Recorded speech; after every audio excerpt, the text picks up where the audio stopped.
다음 주부터 이제 성탄절까지 넉 주 동안은 교회력으로 강림절입니다. 한문으로 강림절이라고 하는 말은 내려올 강자, 이말림자. 하나님이 인간의 몸을 입고 이 땅에 내려오는 것을 성탄절까지 준비하는 절기. 그래서 강림절입니다. 또는 대림절이라고도 말합니다. 기다릴 때자, 이말림자를 써서 대림절이라고도 하고 또는 강림절이라고도 합니다. 이 성탄절 넉 주 동안은 이제 성탄절을 맞이하기 위해서 준비하는 주간입니다. 오늘 이제 둘째 주일을 맞이했습니다. 여러분들은 성탄절을 어떻게 맞이하실 것입니까? 저는 오늘 읽은 이 본문 말씀을 가지고 성탄절을 어떻게 맞이할까? 이런 제목으로 말씀을 전하려고 합니다. 성령께서 이 말씀을 듣는 우리를 깨우쳐 주시기를 원합니다. 첫째로 성탄절을 사모하는 마음으로 맞이해야 되겠습니다. 할렐루야. 오늘 읽은 본문에 나오는 안나라고 하는 여인은 여기 본문 말씀에 보니까 결혼한 후 7해 동안 남편과 함께 살다가 과부가 되고 84세가 되었다. 이렇게 말씀을 하고 있는데 이 과부가 되고라고 하는 이 말을 헬라어로 케라헤오스라고 하는데 이 말의 뜻을 두 가지로 해석을 할 수가 있습니다. 이 과부가 되었다고 하는 말은 오늘 읽은 이 본문 말씀에 보면 과부가 되어서 84세가 되었다는 말은 과부가 되고 현재 나이가 84세 되었다. 그런 뜻으로 해석도 할 수 있습니다. 그러나 또 한 가지의 해석은 과부가 된 지 84년이라 하는 이 말이 케라헤오스라고 그렇게 헬라어로 씁니다. 그러니까 과부가 되고 나서 지금 84년을 살았다 그런 뜻입니다. 유대인 처녀들은 당시에 지금서부터 2000년 전에는요 보통 14세를 전후해서 결혼을 했다고 합니다. 그러니까 14살로 계산을 한다고 하면 14살에 결혼을 해서 남편과 7년을 살았습니다. 참 불쌍한 여인입니다. 남편하고 70년을 사는 사람도 있는데 이 여인은 7년밖에는 살지 못하고 과부가 됐다는 거예요.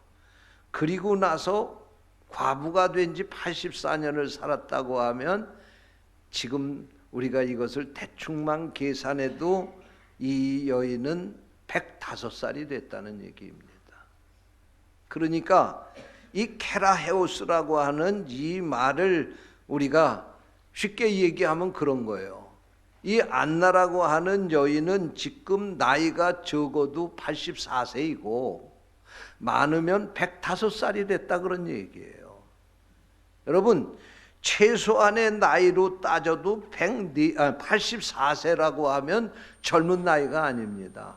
그런데 이 성경 말씀에 보니까 주야에 금식하며 기도함으로 메시아의 오심을 기다렸다 그랬습니다. 할렐루야. 여러분 안나는 수십 년 동안 메시아를 사모하면서 기도하고 기다렸습니다. 지금 고령임에도 불구하고 밤낮으로 금식하며 메시아를 기다렸습니다. 남들은 기다리다가 포기했는데 이 여인은 포기하지 않고 기다렸습니다. 이 여인의 이 믿음이 바로 메시아인 예수 그리스도를 만나게 된 줄로 믿으시기를 바랍니다.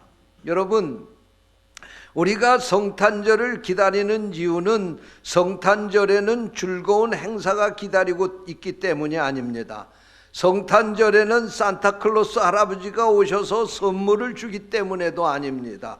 우리가 성탄절을 기다리는 중요한 이유는 죄인인 우리 인간을 구속하기 위해서 메시아이신 예수 그리스도가 이 땅에 오신 날이기 때문입니다. 할렐루야. 여러분, 만약에 예수 그리스도가 이 땅에 오시지 않았다고 하면 우리는 다 멸망을 받을 수밖에 없었습니다. 그래서 로마서 5장 14절에서는 아담으로부터 모세까지 아담의 범죄와 같은 죄를 짓지 아니한 자들까지도 사망이 왕노릇했다고 그렇게 말씀하고 있습니다. 그리고 고린도전서 15장 22절에서는 아담 안에서 모든 사람이 죽게 되었는데 그리스도 안에서 모든 사람이 살게 되었다. 그렇게 말씀합니다. 이것이 바로 성탄의 의미이고 우리가 성탄절을 기다리는 이유입니다. 여러분, 기다리지 않는 자에게는 기회가 주어지지 않습니다. 주님은 우연히 만나거나 요행으로 만나거나 실수를 만나는 것이 아닙니다. 주님은 기다리는 사람, 사모하며 기다리는 사람에게 오신다는 사실을 믿으시기 바랍니다. 그저 1년에 한 번씩 귀찮게 바쁘게 지나가는 행사로 성탄절이 아니라 주님, 이번 성탄절에는 내가 내 마음속에 주님이 오시기를 기다립니다. 내 마음속에 방을 준비하고 주님이 내 속에 오기를 기다립니다 하는 이 사모하는 마음을 가지고 기다리시기를 축원합니다. 둘째로 우리가 성탄절을 어떻게 맞이해야 합니까? 경건하게 맞이해야 되겠습니다. 성탄절을 영어로 크리스마스라고 말합니다. 사실 이 말은 라틴어의 그리스도와 미사가 합쳐져서 만들어진 합성어입니다. 그리스도와 예배라고 하는 뜻이지요. 다시 말씀을 드리면 성탄절이 뭐냐? 그리스도께 경배하는 날이라는 말씀입니다. 그리스도께 예배하는 말씀이라는 말씀입니다. 그렇습니다. 첫 번 성탄절은 들에서 양을 치는 목자들도 주 앞에 경배했습니다. 저 동방의 동방 박사들도 예수님 앞에 경배하기 위해서 찾아온 것입니다. 그러므로 성탄절에서 가장 중요한 일이 무엇입니까? 크리스마스 트리를 만드는 일입니까? 아니면 성탄 카드를 보내는 일입니까? 산타클로스 할아버지를 통해서 선물을 받는 일입니까? 아닙니다.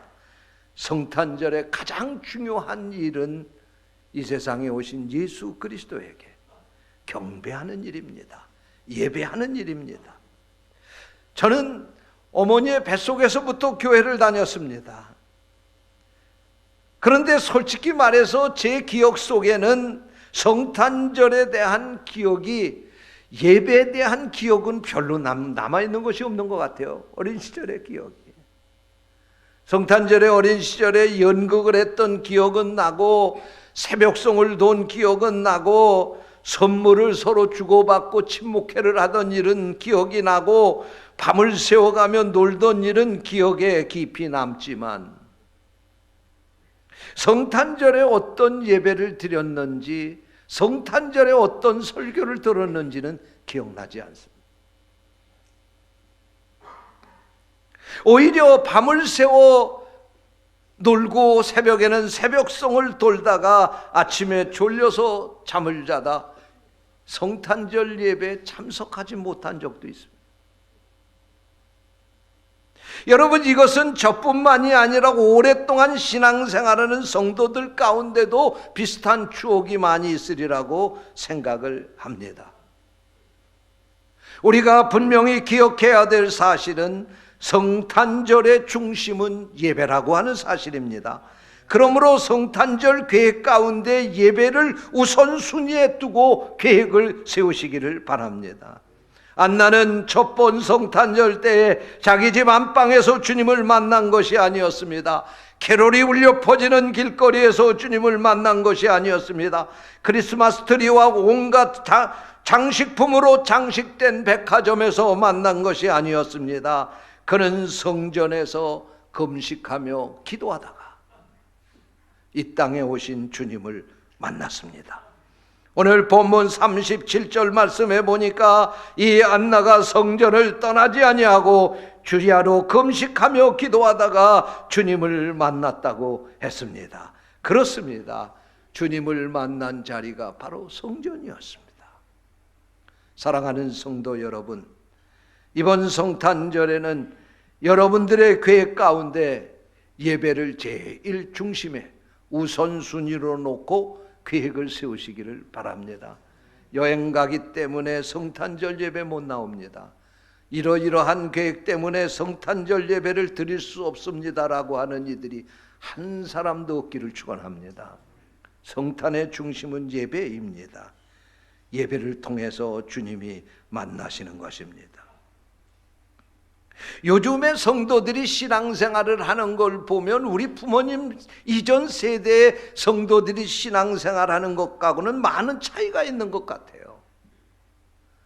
성도들 가운데서도 보면 옛날에는 신앙생활을 잘하려고 일부러 교회 가까이에 집을 장만하고 이사를 왔는데 요즘 성도들을 보게 되면 신앙생활을 하면서도 안전거리를 유지해야 된다, 그렇게 생각하는 사람들이 있는 것 같아요. 그래서 교회 가까이로 오는 것이 아니라 웬만큼 교회를 좀 떨어져서 살아야지만 덜 불편하다 생각하는 것 같아요. 교회 가까이 살면 자꾸만 교회에서 불러대고 교회 자주 드나들지 않으면 안 되니까 적당한 거리에 떨어져서 살아야 핑계도 될 수가 있고 대충 신앙생활할 수 있다고 생각하는 것 같습니다. 그러나 여러분, 우리가 분명히 알아야 합니다. 지금 나와 성전의 거리는 나와 주님의 거리라고 하는 사실입니다. 나와 교회와의 관계는 나와 주님의 관계라고 하는 말씀입니다. 우리는 어쩔 수 없이 내 믿음만큼 교회 생활하고 교회와 관계를 맺습니다. 그러므로 교회 생활의 지수와 신앙생활의 지수는 정비례하는 것입니다. 내가 교회에 대한 관심과 열정과 애정과 참여도가 이 모든 것이 내 신앙의 척도라고 하는 사실을 잊어서는 안 될 것입니다. 교회에서 좀 떨어진 성도들 조심하셔야 됩니다. 이것이 내 신앙을 잘못 지키는 핑계가 돼서는 안 된다는 말씀입니다. 떨어질수록 더 열심으로 신앙생활 해야 될 줄로 믿습니다. 왜 우리가 교회를 가까이 해야 될까요? 교회는 예배가 있기 때문에 그렇습니다. 교회는 기도가 있기 때문에 그렇습니다. 말씀이 있기 때문에 그렇습니다. 그래서 우리가 교회를 중심으로 살아야 우리의 믿음이 자라고 성숙해지는 것입니다. 세상 사람들은 세상 중심으로 살지만 우리 성도들은 하나님 중심, 교회 중심으로 살아야 되는 것입니다. 근본 성탄절은 경건하게 맞이하는 성탄절이 되시기를 축원합니다. 예배 중에 이곳에 이 땅에 임재하시는 주님을 체험하는 성탄절이 되시기를 축원합니다. 셋째로, 성탄절은 12월 25일 한 날만이 아니라 날마다 나에게 성탄절이 되기를 사모하는 마음으로 맞이할 수 있게 되시기를 축원합니다. 성경에는 아기 예수님께 경배하고 예물을 드린 동방박사가 3사람이라고 나옵니다. 그런데 유대 전설에 의하면 동방박사는 4사람이었다는 것입니다. 이 전설을 배경으로 미국 프린스턴 대학교의 교수이고 작가인 헨리 반 다이크라고 하는 교수는 4번째 동방박사라고 하는 소설을 썼습니다. 이 소설의 내용은 이렇습니다. 4번째 동방박사의 이름은 알타반입니다. 이 알타반은 청옥과 루비와 진주를 예물로 준비해 가지고 예수님을 경배하기 위해서 다른 3 동방박사들과 함께 떠났습니다. 알타반은 가던 도중에 병든 가난한 히브리 사람을 만나게 됩니다. 누군가의 도움이 없이는 살 수 없는 사람이었습니다. 알타반은 며칠간 그를 간호해주고 떠나면서 예수님께 드리려고 했던 예물 가운데 루비를 그에게 주면서 치료를 받다가 돈이 필요하면 이것을 팔아서 쓰면서 치료를 받으라고 하면서 떠났습니다. 알타반이 베들레헴에 도착하게 될 때에 예수님은 헤롯 왕이 죽이려고 하자 이미 애굽으로 피신을 한 후였습니다. 그때 비명소리와 갓난한 아이의 울음소리가 들렸습니다. 헤롯 왕의 명령에 군사들이 갓난 아이들을 죽이려고 하는 순간 아이의 엄마는 갓난 아이를 품에 안고 새파랗게 질려서 떨고 있었습니다. 알타반은 자신이 가지고 간 예물 가운데 남은 2가지 중에서 청옥을 꺼내서 죽이려고 하는 그 군인을 매수했습니다. 그리고 그 아이를 살렸습니다. 그 후에 알타반은 33년간 예수님을 찾아 헤맸지만 헛수고였습니다. 그가 예루살렘에 다시 돌아왔을 때에 예루살렘이 웅성거리는 소리가 들렸습니다. 그들의 소리를 듣기에 가까이 다가갔더니 그들이 하는 이야기는 오늘 골고다에서 군인들이 예수라고 하는 사람을 사형시킨다고 하는 이야기를 주고받고 있었습니다. 알타반은 깜짝 놀라서 골고다 언덕으로 뛰어 올라갔습니다. 내가 33년이나 찾아 헤매던 왕이 이렇게 돌아가시다니 내가 남은 진주를 주고서 그를 구해야지라고 하며 이 늙은 알타반은 있는 힘을 다해서 성문을 향해 걸어갔습니다. 그때였습니다. 성문 저편에서 몇 명의 장정들이 한 소녀를 붙잡아서 끌고 오고 있었습니다. 비 때문에 그 소녀를 노예로 끌고 가고 있는 것이었습니다. 소녀의 어머니는 그 딸을 놓치면서 뒤따라오고 흐느껴 울고 있었습니다.